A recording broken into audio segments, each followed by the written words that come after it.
तो आइए अब हम थोड़ी सी इनोवेशन की बात करते हैं। अब आप ये देखेंगे, कुछ एग्जांपल देखेंगे, तो ये कुछ ऐसी कंपनियां हैं जिनके बड़े ही इनोवेटिव टाइप के बिजनेस मॉडल्स हैं। तो इसमें अगर आप एग्जांपल देखते हैं, यहाँ पे कुछ एग्जांपल दिखाए गए हैं आपके सामने। वो कहते हैं ऊबर जो है दुनिया की लार्जेस्ट टैक्सी कंपनी है, ऐसी कोई टैक्सी नहीं है। एयरबिनबी जो है लार्जेस्ट अकोमोडेशन प्रोवाइडर है, इसके पास कोई अपनी रियल एस्टेट नहीं है। स्काइप और वीचैट जो है दुनिया की सबसे बड़ी फोन कंपनी है, इनके पास कोई टेलीकॉम इंफ्रास्ट्रक्चर नहीं है। ठीक है ना। अलीबाबा जो है ये दुनिया का सबसे वैल्यूएबल रिटेलर है, इसके पास कोई इन्वेंट्री नहीं है, कोई माल ही नहीं है बेचने के लिए। राइट। फेसबुक जो है ये सबसे बड़ा मीडिया ओनर है, इसका अपना कोई कंटेंट ही नहीं है। ठीक है ना। सोसाइटी वन वो कहते हैं वर्ल्ड फास्टेस्ट ग्रोइंग बैंक है, इसके पास एक्चुअल में अपना कोई पैसा ही नहीं है। ये देखिए। नेटफ्लिक्स जो है वो कहते हैं दुनिया का सबसे बड़ा मूवी हाउस है, लेकिन इसका कोई सिनेमा हॉल्स नहीं है। और एप्पल और गूगल दुनिया के सबसे बड़े सॉफ्टवेयर वेंडर्स हैं, बट इनके पास अपनी कोई ऐप नहीं है। आप देख रहे हैं इनकी अपनी कोई ऐप नहीं है, इनकी मार्केट प्लेस है बट ऐप नहीं है कोई। ये देख रहे हैं आप। तो हर एक सेगमेंट में, ये देख रहे हैं आप, हर एक सेगमेंट में आपको ऐसी डिसरप्टिव इंडस्ट्रीज दिखाई देंगी। जैसे टेलीकॉम में अगर आप देखेंगे तो ये देखिए गूगल का फाइबर है। ठीक है ना। एप्पल ने एप्पल सिम बना दिया। ओके, कि पता लगा कि एप्पल के फोन में डुअल सिम होता है, बट एक सिम फिजिकल होती है और एक जो है वो जो है वो सिम लॉजिकल होती है, तो एप्पल सिम कहते हैं उसको। ओके, तो वो अलग से लोगों को देनी पड़ रही है, जैसे कि एयरटेल है, वोडाफोन है। फिर व्हाट्सएप है, ये एक डिसरप्टिव प्रोडक्ट था मैसेजिंग के लिए। तो ऐसे देखेंगे कि इसमें कितने सारे प्रोडक्ट्स हैं, हर एक ही सेगमेंट में आपको दिखाई देंगे। तो एनर्जी में नेस्ट है, स्मार्ट होम की कंपनी है ये। तो ये पूरा घर आप कंट्रोल कर सकते हो नेस्ट के प्रोडक्ट्स को यूज करके। ओके। तो ये देख रहे हैं आप कि media and entertainment, Twitch. Twitch दुनिया की सबसे वैल्यूएबल कंपनी में से एक है, जो कि गेमर्स का ऑनलाइन प्लेटफॉर्म है, जिसमें कि सब लोग मिलके खेलते हैं और देखते हैं एक दूसरे को, और एक दूसरे को सिखाते हैं। लोग एक दूसरे को खेलते हुए देखना पसंद करते हैं। ओके। तो in every segment there are company like this. तो ये देखेंगे आप कि डिसरप्टिव कंपनी है नियरेस्ट कंपेरेटर। तो जैसे ट्रांसपोर्टेशन में उबर है, तो ये 2009 में बनी थी, 96 बिलियन इसकी वैल्यू है। इसकी नियरेस्ट कंपेरेटर एविस है। ओके। एविस 1946 में बनी थी, इसकी वैल्यूएशन सिर्फ $2.6 बिलियन है। Okay. On the other hand Airbnb जो है 2008 में बनी थी, $31 बिलियन वैल्यूएशन है। मैरियोट की वैल्यूएशन 38 बिलियन है, बट ये 1927 में बनी थी। So guys, can you see almost a difference of 90 years? देख रहे हैं आप तो कितना फर्क है। फिर इंटरटेनमेंट में देखिए हम, नेटफ्लिक्स जो है 97 में बनी, फॉक्स जो है 1986 में बनी, बट ये $70 बिलियन की है, ये $52 बिलियन की है। टेस्ला को देख लीजिएगा, इस ये बनी 2003 में, और इससे 100 साल पहले बनी जनरल मोटर्स 1906 में। और जनरल मोटर्स 54 बिलियन है, टेस्ला भी 54 बिलियन है। तो आप क्या कर रहे हो ये। ठीक है ना। तो यही क्वेश्चन है कि भाई ये क्या हो रहा है यहाँ पे। How are these companies.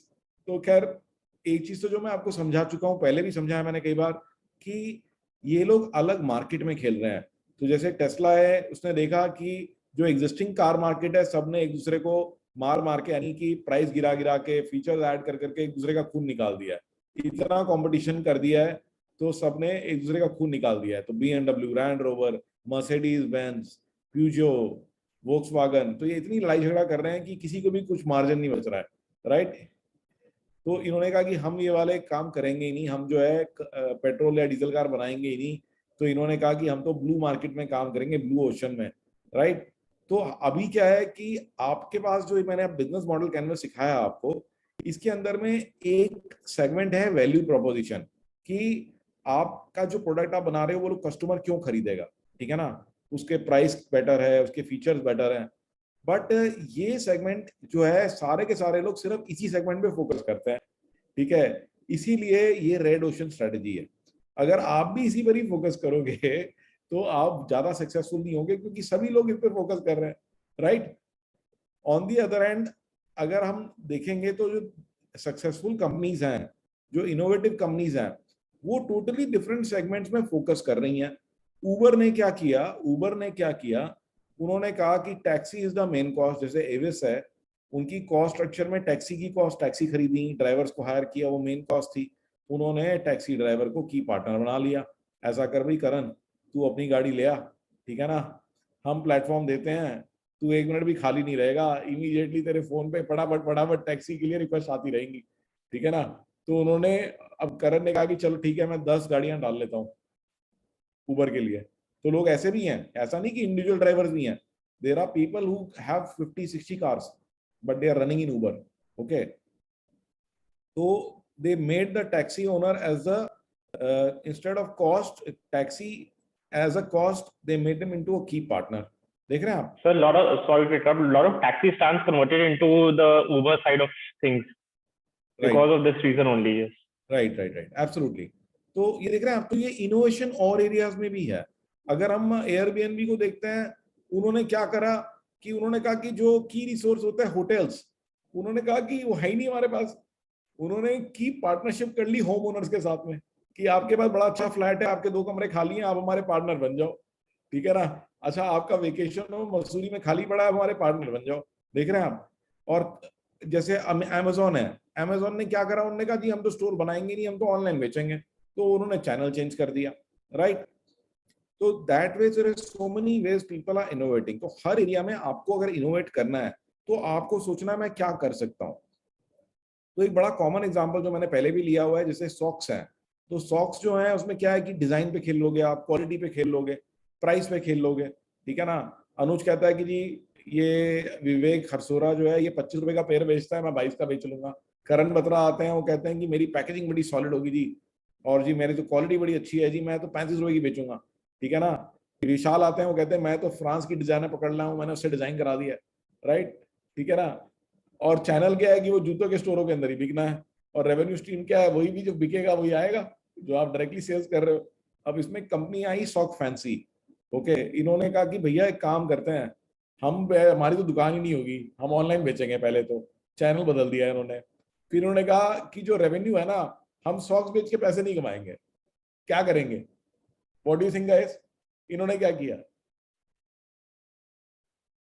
ये कहते हैं हमने सॉक्स बेची नहीं है, अब कर लो ऐसे। हाँ, राइट। ये सभी इतने इंटेलिजेंट बन रहे हैं, मैं नहीं बताया भाई ये। सर आपसे ही सीखा है। राइट। तो ये देख रहे हैं, इन्होंने ये सब्सक्रिप्शन चालू कर दिया। वो कहते हैं कि भाई आप ना $10 महीना दो, हर हर महीने नई सॉक्स आ जाएगी आपको, ठीक है ना। Dinesh ji jewellery on subscription, देख रहे हो आप? वो कहते हैं $1000 दे दो, पूरी जिंदगी में एक एक सॉक्स भेजूंगा हर महीने, ठीक है।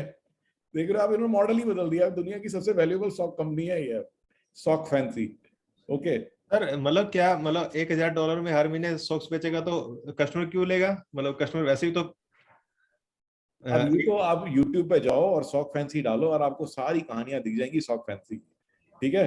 अब आप इसके बारे में जानो और, ठीक है दिनेश जी। Okay sir. अब आपकी रिस्पॉन्सिबिलिटी है इसके बारे में और जानना, ठीक है, ये कैसे हो रहा है।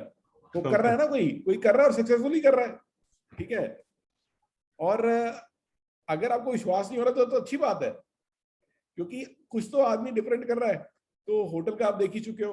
अब ये एयरबीएनबी का मॉडल है, कहते हैं कि भाई हमारे लिए ट्रैवलर्स भी हैं, होस्ट भी हैं और एक्सपीरियंस प्रोवाइडर्स भी हैं।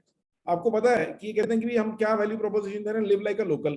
आपको होटल में रहने की क्या जरूरत है यार, एकदम वही वैसा होटल, सभी जैसे होटल एक जैसे होते हैं, चाहे मैरियट में चले जाओ, हॉलिडे इन में चले जाओ, शेरेटन में चले जाओ, आपको बिल्कुल लोकल एक्सपीरियंस, मजा आएगा, एकदम ओरिजिनल स्पेनिश घर में रह रहे हो आप, ठीक है ना। स्विट्जरलैंड जाओ, लकड़ी के घर में रह रहे हो, एकदम नदी के किनारे पे है, ठीक है ना।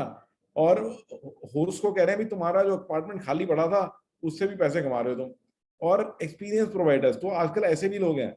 अब करण बत्रा कहते हैं कि यार मैं ना दिल्ली में मैं पुरानी दिल्ली की एक एक चीज जानता हूँ, मैं तुम्हें बताऊंगा जलेबी कहाँ से खानी है, मैं बताऊंगा कि कौन सा आदमी बेस्ट पराठा बनाता है, तो मेरे साथ चलो, मैं ओल्ड दिल्ली गैस्ट्रोनॉमिक टूर कराऊंगा। ये सिर्फ उसी के 5000 रुपए ले लेता है, मतलब पराठे के पैसे अलग से लेगा, ये टूर कराने के पैसे अलग से ले रहा है। देख रहे हैं आप? तो आप देख रहे हैं कि लोग बहुत इनोवेशन कर रहे हैं, ठीक है ना, हर तरीके से इनोवेट कर रहे हैं।